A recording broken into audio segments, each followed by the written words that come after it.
సాధారణంగా చిత్తూరు జిల్లాలో రైతన్నలు సీజన్ పంటలంటే రెండు పంటలుగా పరిగణిస్తారు. ఒకటి బంగాళదుంప, రెండు టమోటా సాగు. బంగాళదుంప అంటే ఎక్కువ ఖర్చుతో కూడుకున్న పంట. దీన్ని సాగు చేయాలి అంటే పెద్ద మొత్తంలో ఖర్చు చేయాల్సిన అవసరం ఉంటుంది.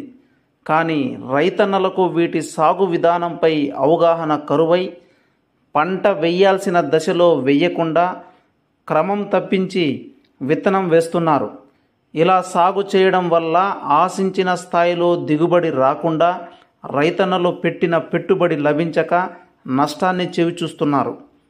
ఇలాంటి క్రమాన్ని అవలంబించకూడదని స్థానిక ఉద్యాన శాఖ అధికారి లక్ష్మీ ప్రసన్న న్యూస్ 18 ద్వారా సందేశమిచ్చారు. ప్రతి రైతు బంగాళదుంప సాగు చేయాలి అంటే ఖచ్చితంగా అక్టోబర్, నవంబర్ నెలల్లో సాగు చేయాలని, ఆ సమయంలో వాతావరణం అనుకూలం. ఈ నెలల్లో సాగుపై మక్కువ చూపితే దిగుబడికి కొరత లేదన్నారు. అధిక రేట్లు వస్తాయని రైతన్నలు ముందస్తుగా ఆగస్టు, సెప్టెంబర్ నెలల్లో విత్తనం నాటితే వాతావరణ పరిస్థితులు అనుకూలించక పంట దెబ్బతినే పరిస్థితులు మిన్నగా ఉంటాయని తెలిపారు.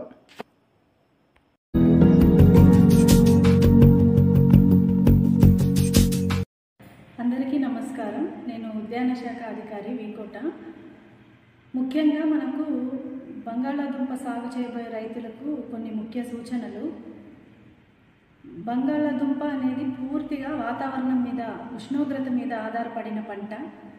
ముఖ్యంగా కనీసం పంట కాలంలో అంటే 70 రోజుల వ్యవధిలో 30 డిగ్రీల కన్నా పగటి ఉష్ణోగ్రతలు తక్కువ ఉండాలి.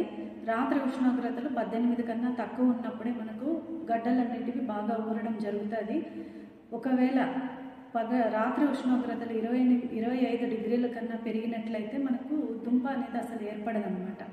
సో మనము పూర్తిగా బంగాళాదుంప నాటడానికి అనువైన సమయం వచ్చి అక్టోబర్ 2వ వారం నుంచి నవంబర్ 2వ వారం వరకు నాటుకున్నట్లయితే మంచి సీజన్, అది అనువైన సీజన్ బంగాళాదుంప నాటడానికి. రెండో పాయింట్ విషయానికి వస్తే, బంగాళాదుంప విత్తన కోసం పెంచిన దుంపలు రోగాలు, తెగుళ్ళు వ్యాప్తి చెందకుండా పంజాబ్ అలాంటి చోట్ల విత్తనం కోసం మాత్రమే పెంచే దుంపలను ఖచ్చితంగా ధృవీకరించబడిన విత్తనాలనే రైతులు తీసుకోండి. తీసుకునేటప్పుడు ఆ లేబుల్, ఆ రకము ఖచ్చితంగా మెన్షన్ చేసిండే విధంగా చూసి తీసుకోవాలని కోరుకుంటున్నాను.